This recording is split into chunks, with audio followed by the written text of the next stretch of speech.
Okay, so back to DJ mode now. So I did my little routine. It was live. I was hitting pads, doing 2-point drumming. If I hit a pad at the wrong time, it would mess up. Also, I think you'll agree it was a little bit more than just playing the song. I was rearranging it, I was topping it, I was making my own. But once again, now I'm back to, okay, what should I do next? So, mix it up.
Back to normal mixing. Okay, so the first method here was just controllerism. Just using Traktor to just using the F1 to control sort of the normal deck A, deck B behavior of Traktor. So what I have going on here, I have my cue points. I have turning the loop on and off, and I have my switch on and off. I also have things like controlling my effects up here. All pretty straightforward stuff as far as controllerism kind of things go. Now to actually map this, I guess I should probably, is there some desire to know how to actually map something? Yeah. Yeah? Yeah. Yeah. Anyone? All right. So that's the strongest voice wins. The boldest voice wins. If you didn't want, you had to speak up. Except if you want to map the pitch bend in a high range, 100 range. Yeah. It is possible. Yes. Yeah. All right. So what I'll do, okay, and I really hate to do this. Maybe just everyone turn your head and look that way. It's between 0 and 1 or minus 1 and 1. So you can make this like. Now it's decimal value. It's a decimal value, so it's going to be that fraction of it. So if we're working with 100%, it's pretty straightforward. So we could have it if we wanted to be like. That would be 20. Yeah, that would be up 20%. So we'll say we do that. We do duplicate, learn, button, and we can make this +4. Duplicate. Now I'm hitting the next button. Let's make it +6. Duplicate. And let's make that +8. So now I'm over here. So this is this weird thing to do.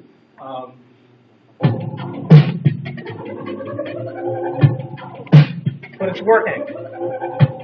That's the main point. Like you can make it do what you want. What's that? What's that?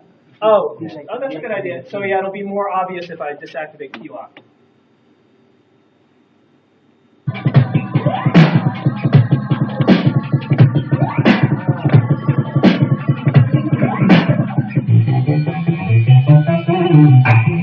Okay, cool. I'm going to do another quick example of that, which I think might be a little bit more illustrative. So what I'm going to do is now I'm going to make this column. So we're just like, so far there's not any rhyme or reason to what I'm doing here. I'm just giving you examples of how to map things. Part of it, when you're making a mapping for yourself, is you want to think about the layout and what makes the most sense for you. For me, I'm really into cue points, so I have deck B cue points, deck A cue points. If you're doing effects stuff, maybe you have like different rows or different columns of effects. What I'm going to do here is I'm going to work with the beat masher effect. And let's get a little fancy. So what I'm going to do is, anytime I push this button, it's going to, any four of these buttons, it's going to activate the beat masher effect. When I let go, it's going to disactivate the beat masher effect. When I do it here, it's going to be one value. When I do it here, it's going to be another value. When I do it here, it's going to be third, so on and so forth. So first, we're getting these kind of like different value things happening.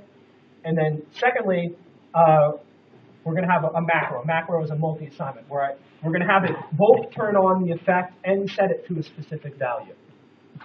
Okay? Cool. So what we'll do, add in effects unit. Let's do effect. Oh, we have to do a lot of stuff. Yeah, because we also have to put it on the panel. Okay, this is. So what we need to do is we need to. Here's what we need. We hit this button, and this first effect gets changed to beat masher. It also gets turned on. It gets set to a specific value, and it gets applied, let's say, to this deck over here.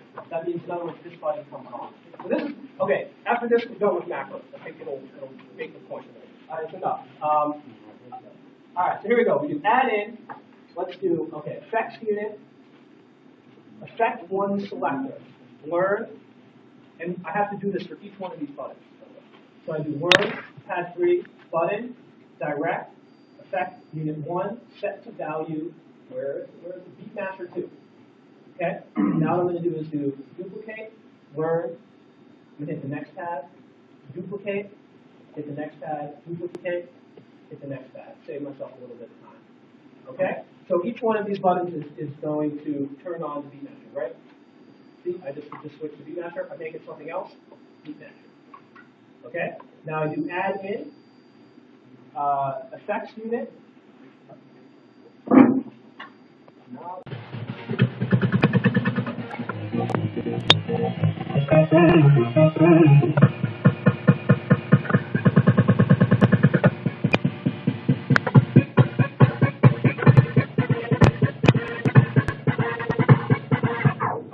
have this a different way to interact with the effects.